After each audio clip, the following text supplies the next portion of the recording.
is up? How goes it? How are you doing? Window lickers, chaos goblins, and well, whatever's in the couch cushions of Grun's house. How are you doing? It's glad to see. We're happy to see you, and glad that you decided to make your Monday stop here with the Bearded Brigade, the Bearded Trio, the trio of beards, whatever you want to call us. You know, just call us in threes and put a beard in it. The trio of woe. The trio of I like woe. it. I like that. I like that. I think that's what we're gonna have to go with when we go to the expo and we're out there just promoting the Monday show. Yeah, that's right, fans. The Window Lickers Monday show is going to be at the Squared Circle Expo in March coming up next year. So you know what? Get your tickets. Come see some amazing wrestling talent of yesteryear and of, well, what's happening right now in indie wrestling. And then you can also catch the IYH crew. We'll be out there doing our shenanigans. Hopefully, getting Grun out there. We're going to be getting the GoFundMe up. We already got the first video. Grun, he let us know why IYH is his favorite place to be. And we got Nevin back 2 weeks in a row from Nevin. Welcome back. Thank you for joining us. And, let us know if you got anything you want to talk about. But guys, how goes it? How have you been? What's new with y'all? I mean, I've been playing some Pokemon emulators. I think Kevin was saying We were just bonding over it right before we went on, and Voice is like, save it for the podcast. Save it for the podcast. Save it for the podcast, boys. No, these are really cool discussions that we did get into, and this one's a little more in depth if you're into video games and you want to go out there and get more of an experience. So Grun, I'll let you and Kevin take over this section because, well, you guys are the experts of it. Yeah, well, so for me, there's specific versions I liked and that I didn't get to play. Now I installed the original yellow version because I thought, oh, there's some sort of secret way to legally get Mew or Lugia. No, it's all glitches. Yep. And that makes me mad because I'm not good with glitches. I'm not good. I hate them. I hate doing glitches. Like, nope, doesn't feel legit. Doesn't feel legit. Nope. Crystal got into that. That's been I got into Crystal too, man, a long time ago. But not that Crystal. Yeah. Pokemon Crystal version. Yeah, me too. Yep, with the legendary Hound dog Pokemon. The wild Pokemon are motherfuckers because they won't stay in the goddamn Pokeballs. Crystal version was like known for how wildly steep the curve was on the difficulty for whatever reason, and so did because that was the middle version. Like it was the yellow to red and blue. Mm-hmm. It was the Emerald to Ruby Sapphire. Yeah, it was that third game. Mm-hmm. And Gold and Silver were already difficult. Really? They were already plenty difficult enough. If you go back and play Gold and Silver, the original versions, Gold and Silver were plenty difficult. Then in Crystal, when they redid everything and rebalanced, they decided not hard enough. This child's game, nah. How can we make this more like Lion King from the SNES? Oh my god! I just want to catch them all. I just want to catch them all. Oh, fucking Chimpokemon, man. Chimpokemon, man. I did also get Emerald because I'm like, you know what? It's got to be the best version of the three, right? Hopefully. Emerald is good. So, Ruby and Sapphire, I don't know if you remember this either, but Ruby and Sapphire were pretty difficult when they came out. Oh, I remember I played Ruby. We had Ruby. I don't remember it being too difficult, but I probably... There's a curve. So it's not difficult all the way up until you get to the Elite Four. The Elite Four in that game, they're like, okay, we're going to make them actually elite. And that's what they did, which I'm fine with. Yeah. But that was what happened. It was just like, I'm glancing through the game, playing with the Pokemon I want to play with. And then the Elite Four chin checked the shit out of me. And I had to go back and train more goddamn Pokemon. Well, Isn't real quick, isn't Yeah. the Emerald, isn't that one like a very rare one and like sought after for the Game Boy Advance? I think the original ones, yes. Because I was watching this video of this I think it was guy. pretty. It was. It had a nice release, but like since I don't know if a lot of cartridges held up. Well, he Yeah. was talking about this guy I watch. He goes to garage sales and like that's what he specifically looks for, video games Right. and things like that. So he came across an Emerald Game Boy Advance Pokemon game cartridge, and he was talking to her, and he's looking at it, and he goes, this is a counterfeit one, right? And she just kind of laughed it off, and then he shows the like actual evidence of it being a counterfeit one and what you could buy that for, and she's trying to sell it for the right price, like what it would be if it was. But yeah, I just came across that, thought I'd throw 2 cents in, be a part of the Yeah, conversation. because if that was so Crystal was Game Boy Color, not Advance. Yep. So if she had an Advance version, then that would be counterfeit. Yeah, because it doesn't exist. well, apparently she wanted 50 pounds for it, and he was laughing. Oh, She yeah, wanted the that's counterfeit. same amount of money that she had for an original PlayStation when they introduced the DualShock controllers. Yeah, It was in the box and everything. Wow. Perfect Okay, so condition. still in the box. That should Yeah, be more. that's what he was more impressed with. But he was like Yeah. checking that out. He's like, why? Well, it's not even Why the is real it the game. same amount? Yeah. Yeah, and for anyone wondering out there what an emulator is as well, because we didn't really explain that. And yes, Yeah, JoJo let's Region was explain. the second. Yep. The emulators are basically versions of the software that you can play on computer. And once it goes on the computer, though, and this is another thing that Grunt and I were talking about prior that we're like, oh, say we're on a podcast. When it comes to emulators, once it's in program form and it's on the web or like, uploaded, people can modify it. And because when they can modify it, they can add their own sprites or their own designs or their own themes or their own stories. There are sites out there where you can get just the wildest Pokemon games. Now, some of them are with fidelity and they just want to make it like a different kind of game, different kind of story, different kind of starters, a lot of that. And then there's other ones that are just wild shit. Like it almost brings in aspects of Digimon to it, where in Digimon you could DNA Digivolve, where you would take two Digimon, slap them together, make a new Digimon. There are Pokemon games on these sites where you can do the same thing with Pokemon. That's crazy. And it's wild because the designs on most of them are really good. It's like Poke Fusion and games like that, I think.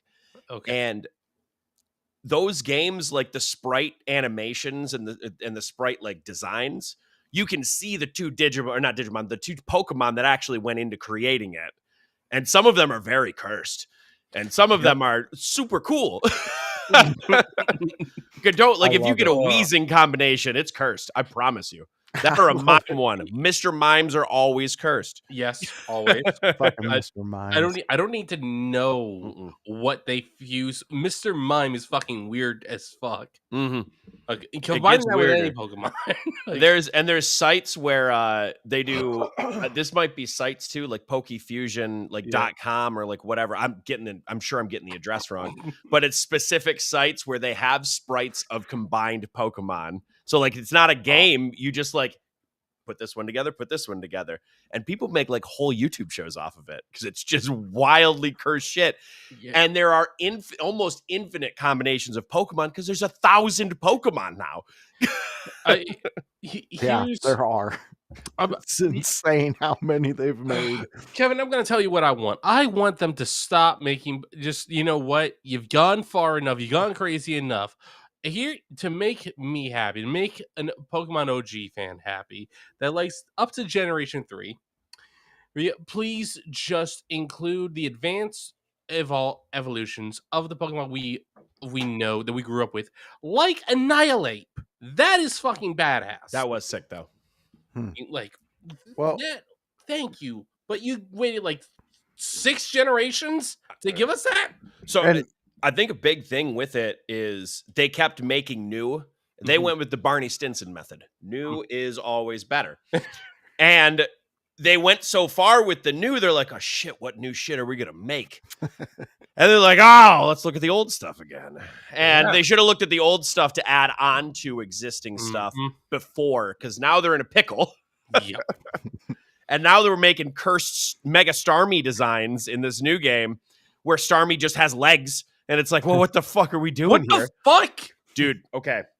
At the end of this, remind me, as we're signing out, I will show you a picture of cursed Mega Starmie.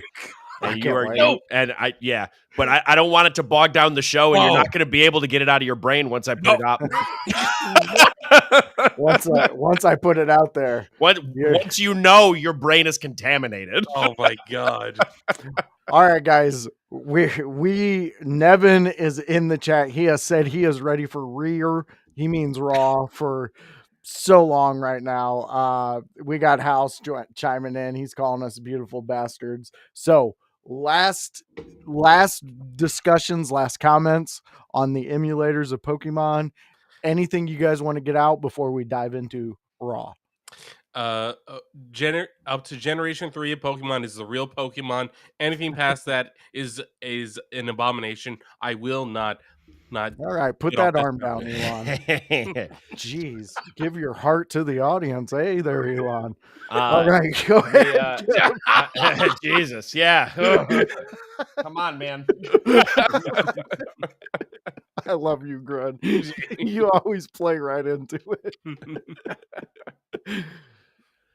All right. To Raw. All right. Well, we will kick to Raw. So, Kevin and Grun, your Pokemon discussion. This is what I got for you. Hey, how many fingers am I holding up? 1. Congrats. Won yourself a Chewy bar. There you go. We love you guys and all the nerdy shit we get into.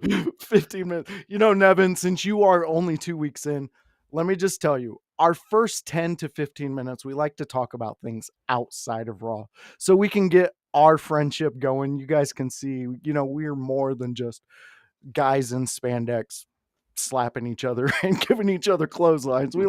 We have more interest than that. And this one was actually fun because I also did an emulator back in the day when they discontinued Dreamcast. And once we found out a bunch of fans of Dreamcast put out damn near a Dreamcast emulator, me and my roommates, we played that for 2 weeks straight. And some of us got rode up at work, but you know, we're off to Raw. So that's where we're going to talk about. So Monday Night Raw, guys, it has been getting good. Last week, we had a Raw that was, well, before we went live, so we went over it. So this will be our preview. What are we going to be predicting for Raw? What are the topics you guys want to talk about for Raw? And let's get it going. Grun, you started us off last week. So you know what, Kevin, it's your turn. Your turn to shine, big dog. All right. You know, it's been a little while since I've brought up this division. I think it's been brought up a little bit more otherwise from you guys, but I think with the happenings of last week, it might be worth a discussion piece. Maxine Dupree.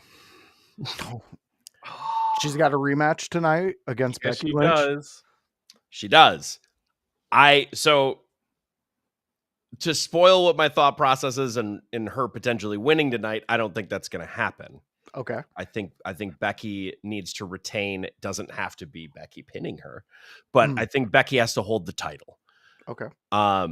That being said, that's not really what I want to preview and discuss. I want to talk about Maxine specifically in the sense that in almost one match, many opinions changed of her. And with those opinions changing, where do we see her? Do we see her as the next Intercontinental Champion? Do we see her at least getting more of mid-card run against, you know, larger names of females? Do we see both? What are we thinking after the breakout performance of Maxine Dupree? What do we think will happen with her? Okay. Let me throw my thoughts out here, Grun.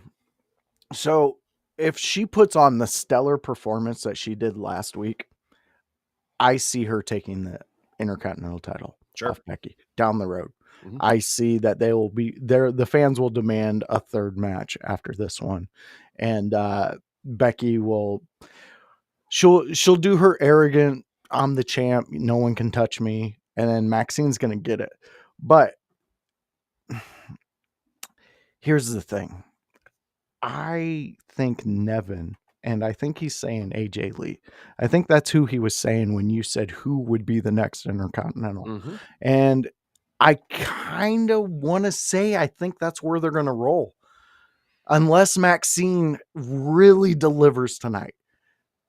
Like, how do you top last week?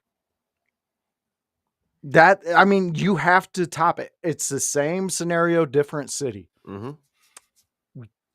We know because we have been fans of wrestling for so long. I don't know, Grunt, if you've ever been to a WWE dark show. I have. Kevin, have you ever been to any of their dark shows? Like when it's not televised? Yeah. Yes, I've been to the house shows. Okay. So you call them house shows. Yeah. Okay. So at the house shows, they're, Kevin, and I hope you can agree with me from what you've seen, but they're a little more relaxed. They're willing to try a little more with inside the stories that they're playing weekly on television. Mhm. And Maxine, she seems like somebody who can get so much traction at those house shows, at those dark shows, to where the heads of WWE almost have to put her in a position to where it's a sink or swim moment. And I think that's where we're at now. I think everybody was shocked with the performance last week, and she really proved herself in what she's learned and what she's gathered in this time she's been away. But the time that we haven't seen this, I mean, I honestly, this is the first time we've seen her at this peak performance. Am I correct? Mhm. Has anybody else seen a Maxine Dupree match where you're like this stoked on it? No. I haven't either. So, Kevin, I'm almost saying with you, I think that she's going to be the next IC title, because for some reason AJ Lee's just not hitting for me. I know that that's where they're probably wanting to focus the next champion is with her, because there's so much momentum without her even having to be in a ring for so long. Mhm. I don't know. That's where I'm at with it. This one's confusing to me because I want her to do so well, but then there's that chance that if it's a repeat match, are the mainstream fans going to enjoy it if it's not the 10 that it was last week? Right. And I also, worth noting before I pitch it to you, Grunt, because I don't want to talk too much on this before I get your thoughts, is we don't know the nature of AJ's return contract No, at all. that's a And we great haven't point. seen her since WrestlePalooza. So, and also with Seth injured, are we going to continue with that same kind of thing where, you know, Seth was feuding with Punk, AJ feuds with Becky? Because Seth's gone. Seth's gone for a while with a shoulder injury. Yeah. So I thought that was worth noting, but Grunt, I didn't want to pollute too much or give too much of my thoughts. Just some thoughts. Right.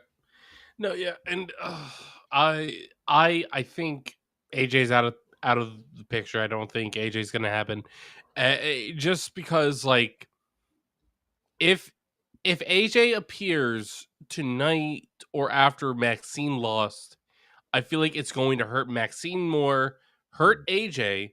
I don't think fans are going to appreciate that AJ, who pushed for women advancement in WWE, is now taking opportunities from Maxine, who has been working her ass off for 3 years now, and has put on the best match we've ever seen from her against Becky Lynch in really a storybooked ending where Becky got in her head and let herself get counted out for a loss against Maxine.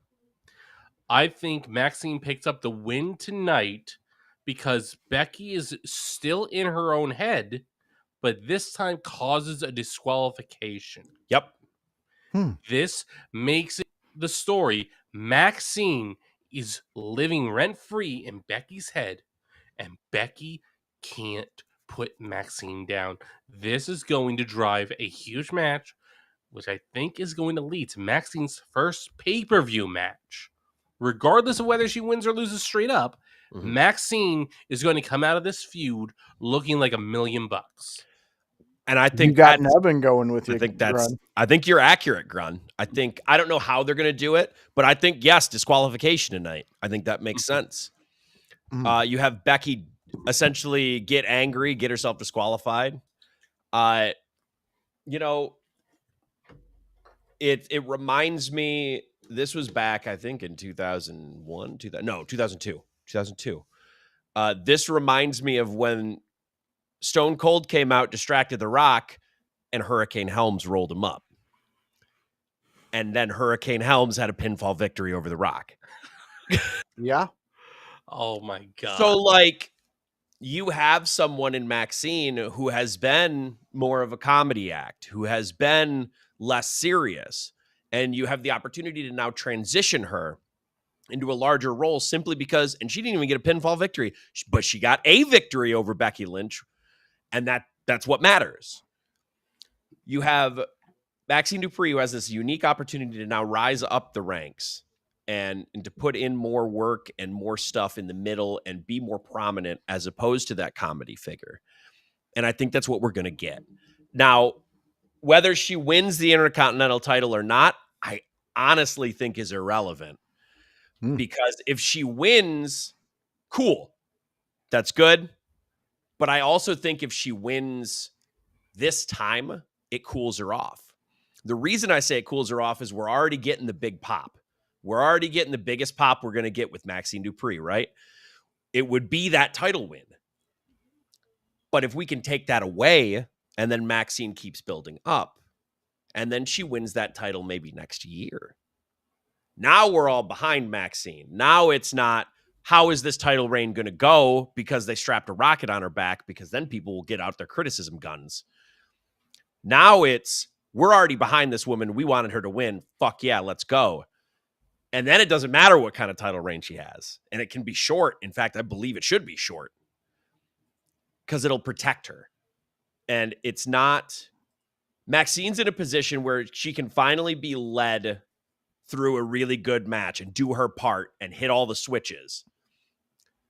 But you don't want to put her in a champion's position where she might have to carry somebody else because she might not be there yet. I'm not backstage. I couldn't tell you what her skill set is. But just from what I've seen in the past and what we're now seeing, the level up moment is that now she can work with the older veteran women and do her part and get over, which is now what's happening. I wouldn't expect her to be able to go straight from that to ring general. Not yet. Yeah. No, what everybody's saying is very realistic about where she's at right now. And Nevin, we'll get to your question here shortly. Yeah, I just honestly, I really think, I think she's doing the work. She's putting in the work. She's proving it in front of a camera.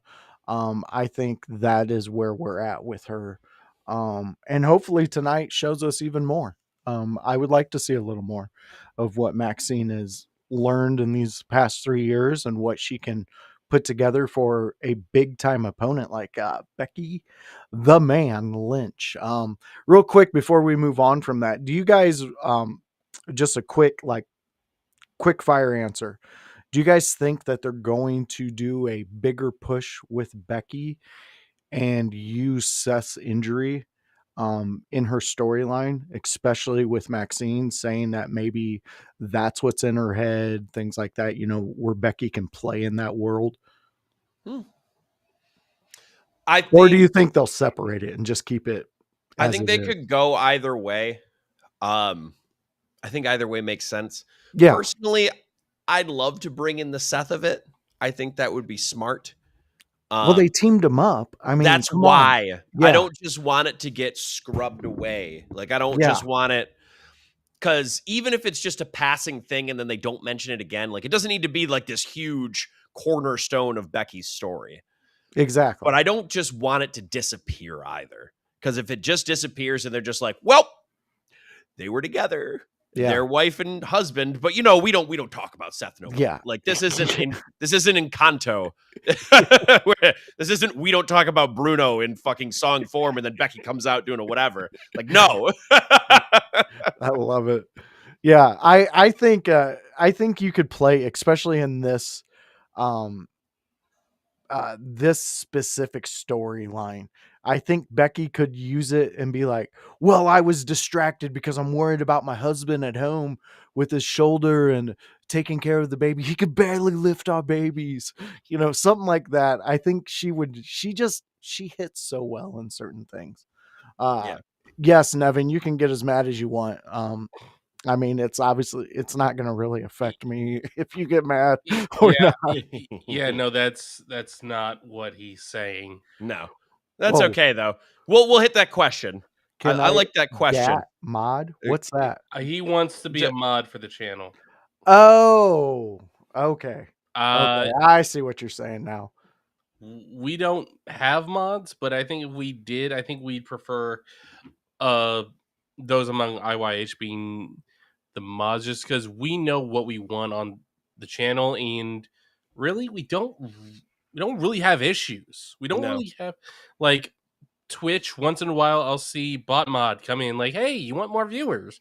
It's like that. Like I don't see any reason for us to need mods at this moment. We tend to do that job through the hosts of whoever's hosting that show tends to be the live mod. Yeah. So we tend to end up doing that. But regardless, and you never know what could happen in the IYH world. Doors always open here. But let's jump into this Iliad. Hit this real quick. Question. How do we feel about the win? Where are we at with him? Big moment in WWE. Especially with the kind of the sore news we got about Seth being out. The Vision kind of got dismantled because of it. A little bit.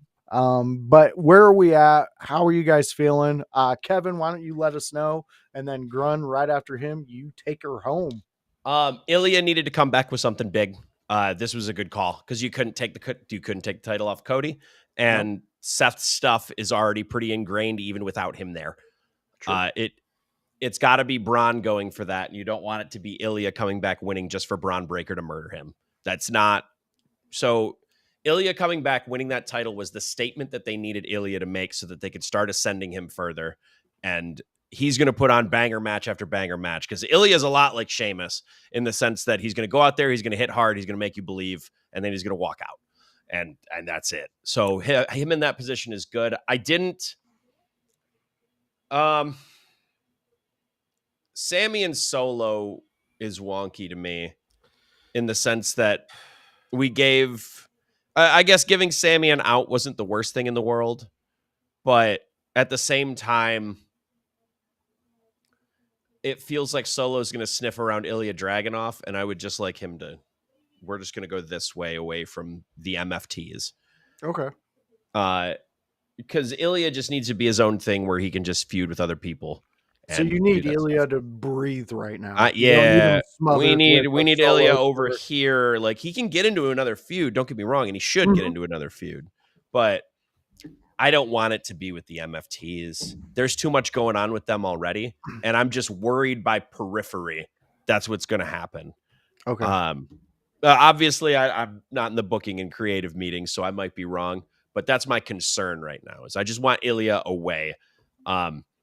I'm also this is more of a personal taste. It's not that they won't put on a good match. Solo and Sammy have been so linked in general. Mm-hmm. I'm just kind of sick of them together. No, I get you. In a one-on-one in a feud story. Again, both guys talented workers. They're probably gonna put on good matches. The story will be coherent, but it feels like I'm reading the same chapter again. No, I get you. That makes perfect sense.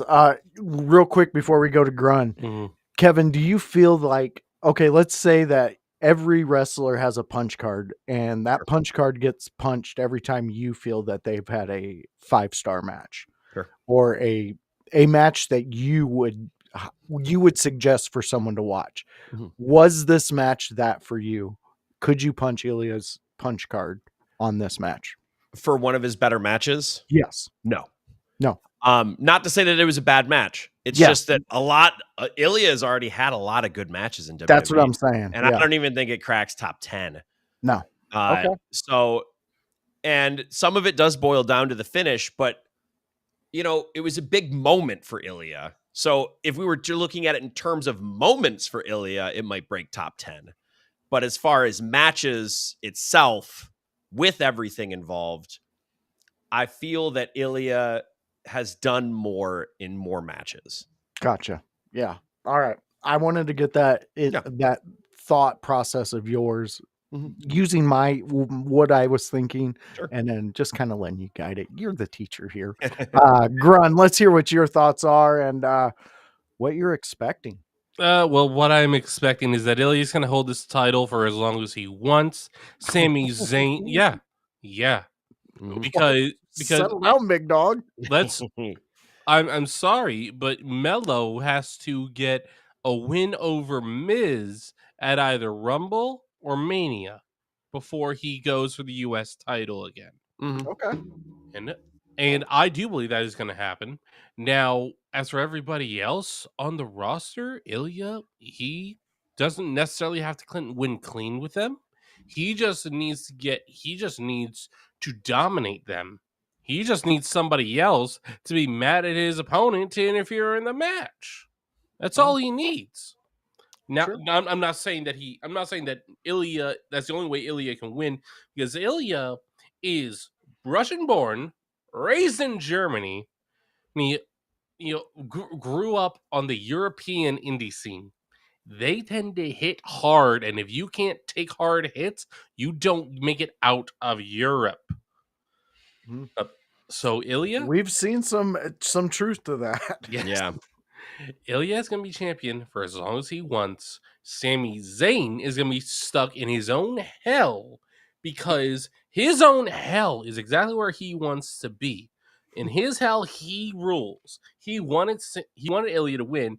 That way, so he could get out, make an argument for why he's going to be the one to save us from Cody Rhodes. Because, Cody Rhodes is turning heel. Well, you know what? You've pushed him. You all pushed him to turn heel because you don't love Cody Rhodes like I love Cody Rhodes. Because I love John Cena. If I love John Cena, I love Cody Rhodes. Oh my God. Sami Zayn is an evil, horrible person, not because of his. Just so we're clear, it has nothing to do with his opinions. Okay, his opinions are his own.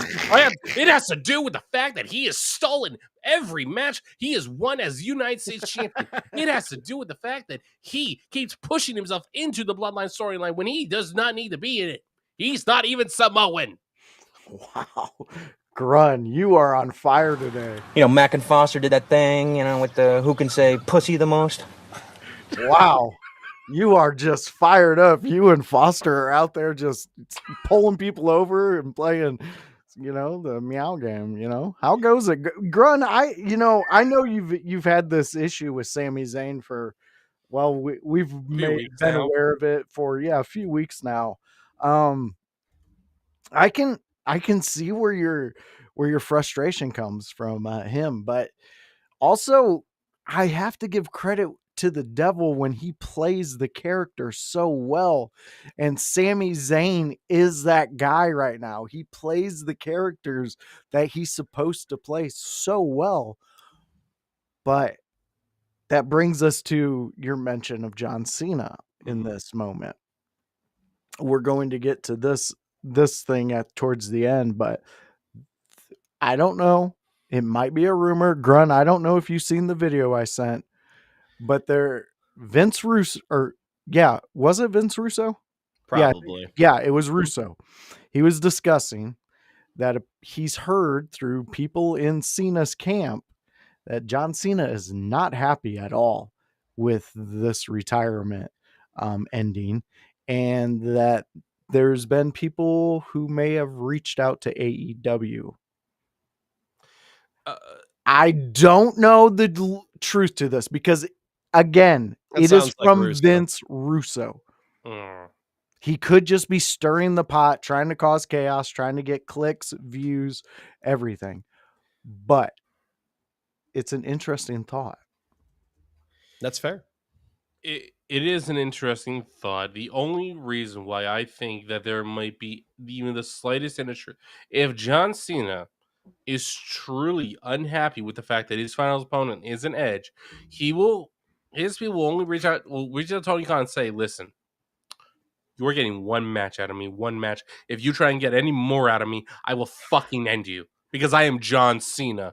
I own your ass. You are not worth more. Your company is not worth more than me. I want one match with Edge. One match, 2 appearances.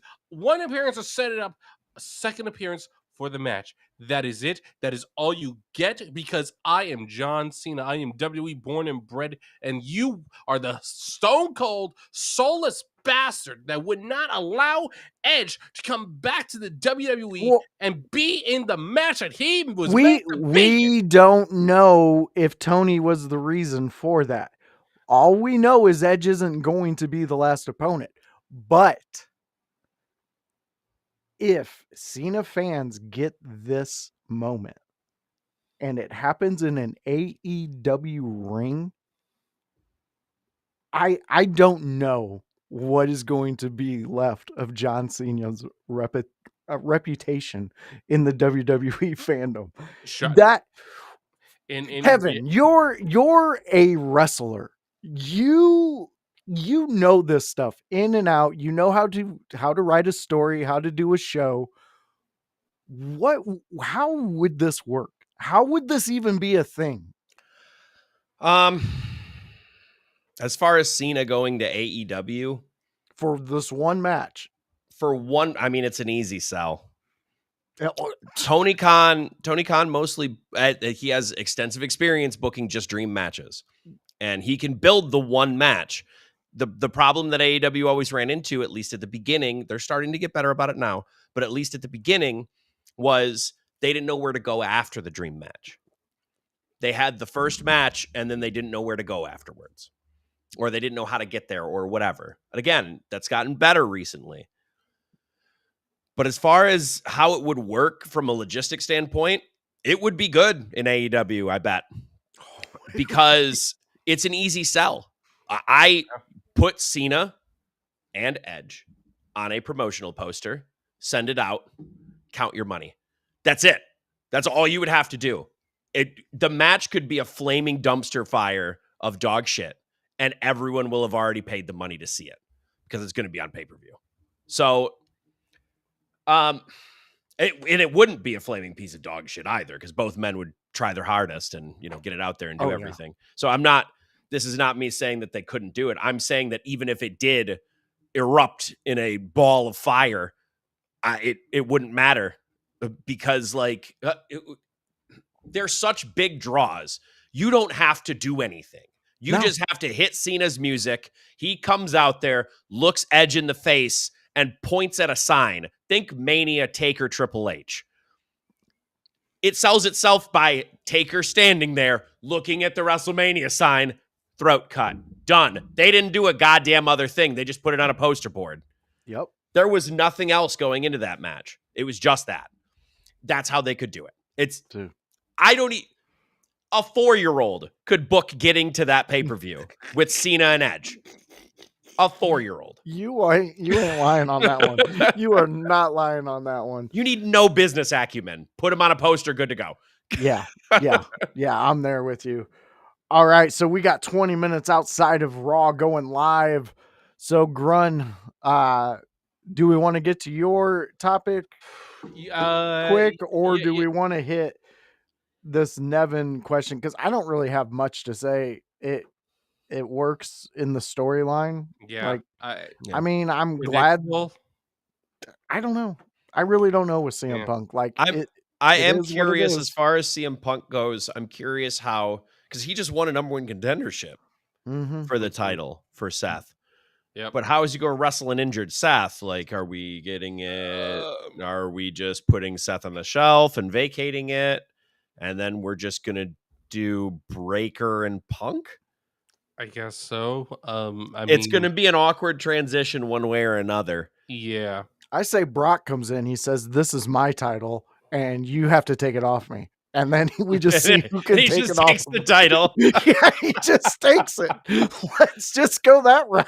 Fuck it. He'd do that. He would do that. I'm down for it. I'm not saying I I wouldn't. don't even have that big an issue with it. No. Until Seth gets back, let's do that. Why not? Why not? Why not? It makes things interesting, and it eventually leads up to, because let's be honest, we would all much rather Punk never be able to beat Lesnar. That way, so at WrestleMania, Rumble winner is Braun Breaker, and he picks Brock Lesnar. We get Braun Breaker versus Brock Lesnar at WrestleMania. In that scenario, Braun has to be face, correct? Oh, yeah. So then he shouldn't have Heyman with him. Correct. Yeah, I think it'd be very easy for Brock to be like Paul, you're either with me or you're in the grave. I could see Lesnar just abducting Paul. Yeah. Being like, you're on my side. I do think that there's an interesting storyline between where does Paul Heyman go? But I think in that scenario, as odd as this might sound, I would prefer Brock to be the face.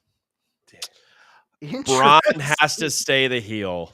Okay. Yeah, for Seth food, yeah. For that specifically, Braun has to stay the heel. God, that would be so fucking wild to It see really would. a match designed like that. Oh my Wow. god. I love that. It'd be 10 minutes of chaos. Like be. I do not want a 20-minute Brock Lesnar and Braun You don't match. need it. I want them throwing A-bombs. I want them just destroying each other right out the gate. I need Goldberg Lesnar when it's Braun Lesnar. I don't need Lesnar trying to go back and forth with, Dean Ambrose or Bobby Lashley just trying to go back and forth. Like, no, that's not no. We're coming out, we're throwing grenades at each other. We're going to see which one gets blown up first. I love it. That's where I'm at with that. Yep. Grun, let's hit with your topic and finish out the show. All right. I want to talk about Dominic Mysterio and the Judgment Day. Dominic Mysterio successfully defended the Intercontinental Championship last week against Penta with some Eddie Guerrero style in his own Dirty Dom flavor for cheating. And Dominic Mysterio, proving that he's not Eddie's kid, proving that he's not Ray's kid, because he can't be this stupid. He says, how come no one else is defending their titles? Oh, you know what? I'm Adam Pearce, and I just realized your tag team title buddies haven't defended the titles since they won them. Hey.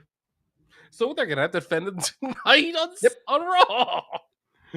And you get to go and tell them that they're defending their titles next week, which is tonight. So how much longer before Finn just loses it and beats the ever living hell out of Dom Mysterio? Well, that's an interesting question, because it seems like it is boiling over, and we've been here before, IYH.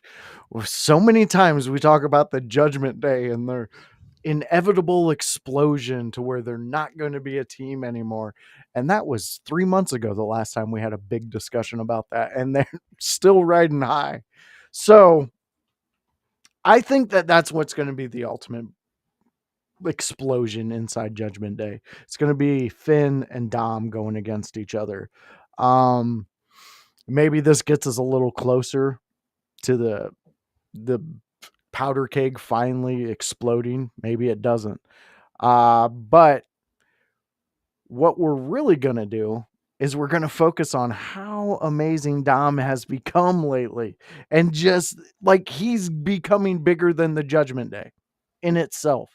So it kind of makes sense that he kind of leaves the group. Like, he's becoming too big for the group. Yeah. Yeah. I think for Dom, what now makes the most sense to me is that Dom has a face run, Eddie Guerrero style, Okay. where he lies, he cheats, he steals, And we love him. because it's already getting over that way. It really is. And Dom now becomes the personification of Eddie Guerrero. He already is, but now you really embrace it more in a face role, because then you can go more overt with it if you really want. And then you can have that's something that you can evolve over time and even get away from at some point if you want, because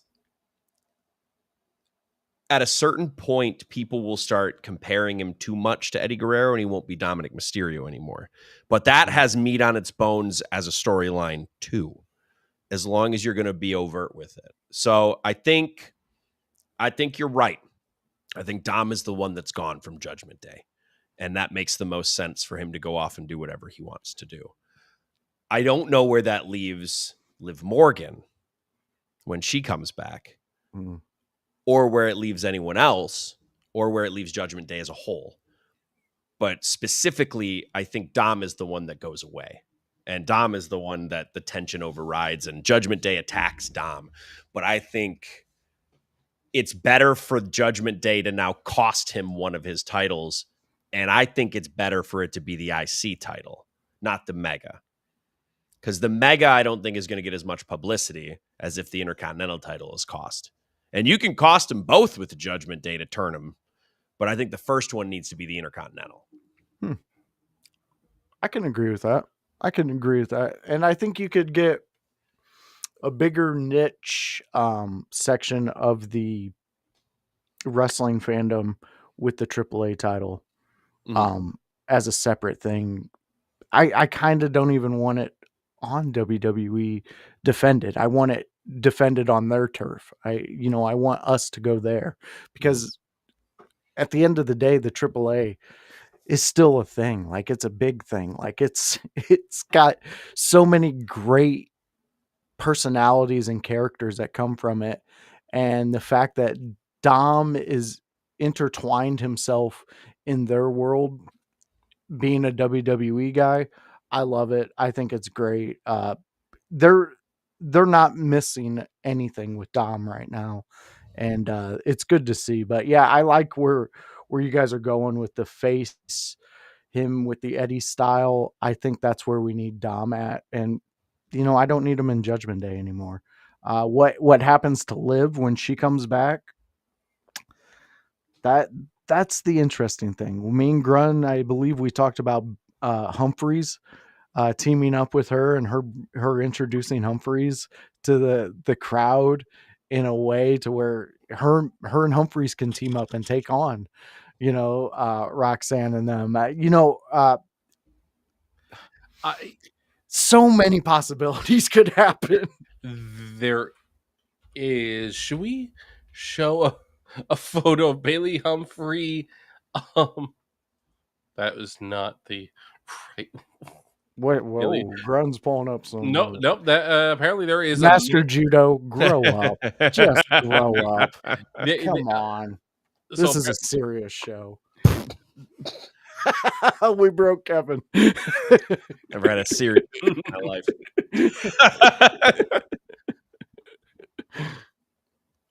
Grun, are you still looking for a picture? Well, yeah, I found a good picture. Okay, Joe's pretty good.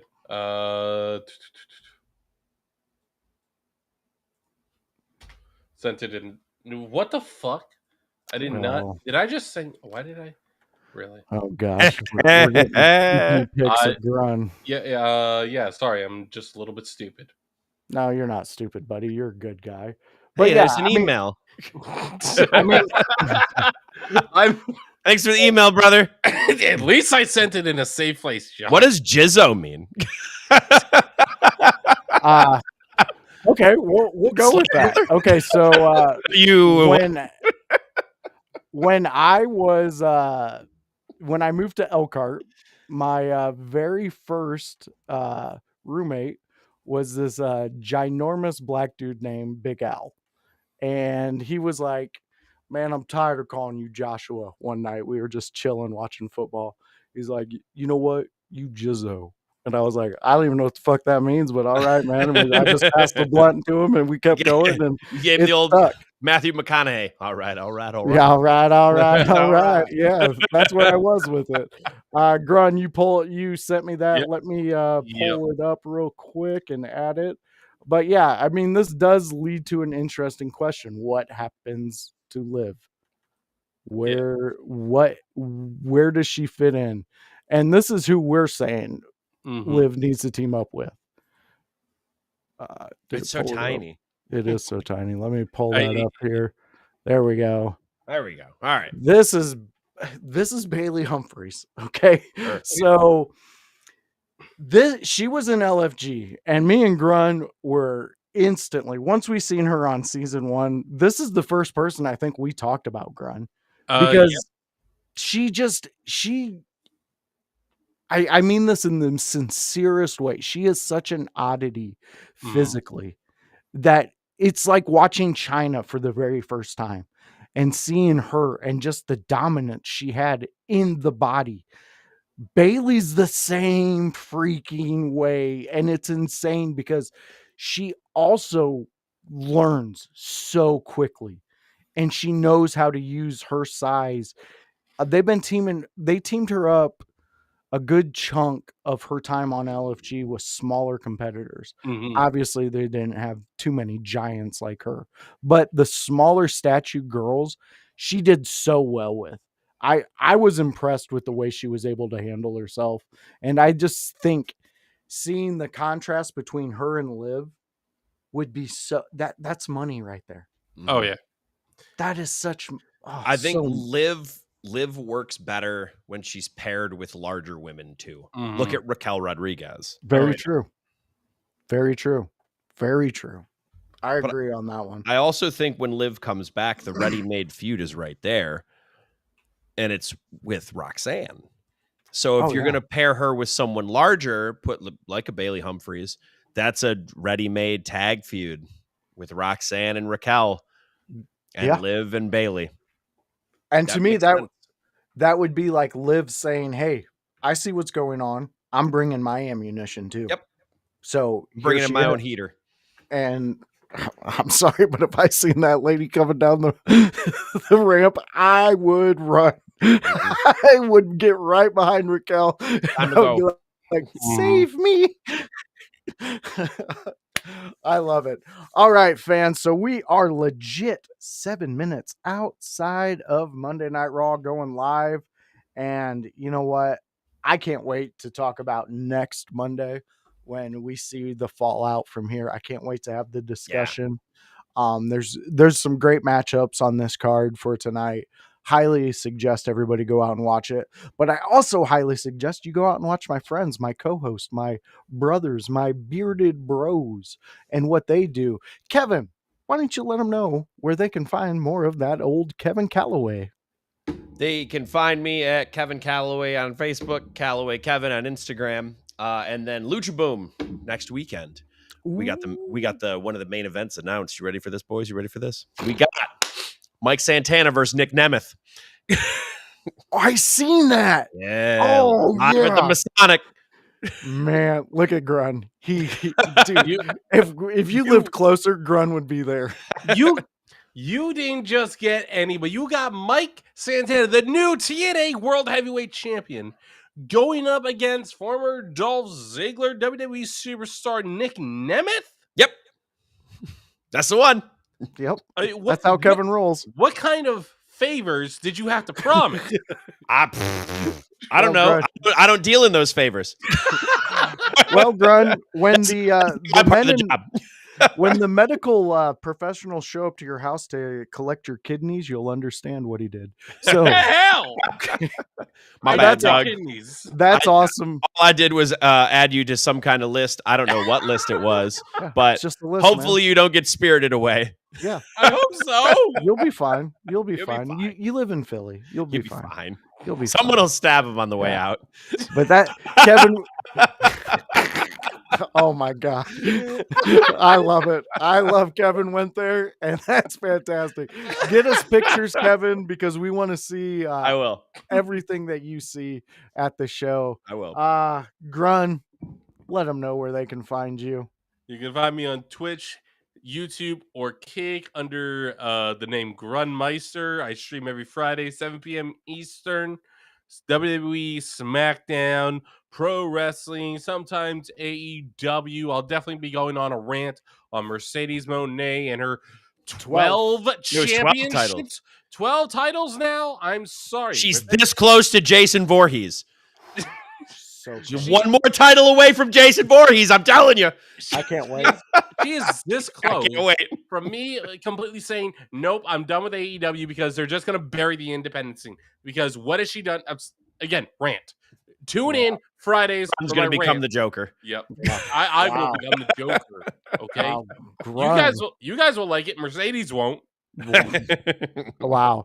Yeah, go catch Grun in Grun's room on Fridays at 7 p.m. I was there last week. It was a fun time. Oh, we yeah. we got pretty conspiratorial on that one. I don't know if your fan base enjoyed it, Grun, but we definitely dove down some rabbit holes. It was a fun show though, so go check that out. Now, you liked what you seen here? You can catch it every Monday at 7 p.m. It's the Monday Night Raw preview review show with us, IYH, and the Window Lickers. That's what brings us here to you. And Goalie Nutrition. Go check out goalie.com. You can get a discount with IYH by using IYH at checkout. So just use that. It's good. It's good for you. 10%. You'll get it off. So tomorrow night, we got the hot tag. That's going to be fun. That's going to be House talking about everything to talk about with wrestling. You've seen the show before with House and how he's got it set up. So you know what you're about to see. You're about to see, are we buying? Are we selling? We're going to be talking indie stuff. We're also going to be talking main event stuff. So tune in tomorrow. You'll see it. I think it's 6 or 5 p.m. depending on when House lets us know. Outside of that, Bouquet of Legacy. Look who learned the title of the new show. Yes, go check it out. That's Annie O'Neill and House. And they put on a great show. And it's all about empowering women. Yes, Yes. a nice interview with Ray Larson last week. That's where we're going with that. Ray Larson, part of IYH. She's part of the family. She's in the fold. She was on IYH's Bouquet of Legacy. Said it twice. I'm good. Anyways, go check it out. It's either 5 or 6 on a Wednesday. You can check that out. You need to get the notifications going, and then you'll know when we go live. ECW Watch Along is Thursday night. Notice how we're going down the line. Monday, Tuesday, Wednesday, Thursday. We're at Thursday. It's ECW Watch Along, and that's where me and House we watch ECW, and we invite you along for the ride. We've been doing ECW highlights. Mustafa Saeed was a part of ours. We discussed the infamous pencil shaving smoking incident. That's a lot to say in one incident. And well, we talked about what his actual take on it. Yes, there was an interview with Mustafa and they asked him about it and he answered. He said he was during those times he was a little inebriated. He wanted to see if he could get a buzz off of it. So what are you going to do? Nothing, because it's Mustafa Saeed. And if you enjoyed that, you're going to enjoy all the other ones we had. We had Joel Gertner on the show. Joe Gertner. He was there. Joel, he was sitting there. He was the quintessential stud muffin that he always is. We've also had some amazing guys like Bill Alfonso, Sabu. I've interviewed Raven myself. What I'm saying is we did some ECW stuff like we always do. What we want to do is more ECW stuff. That's at the Squared Circle Expo. We want to see if they're going to bring an ECW legend and if me and House can sit down with them and bring it to you. How are we going to do that? We are going to have a GoFundMe in the next 2 weeks.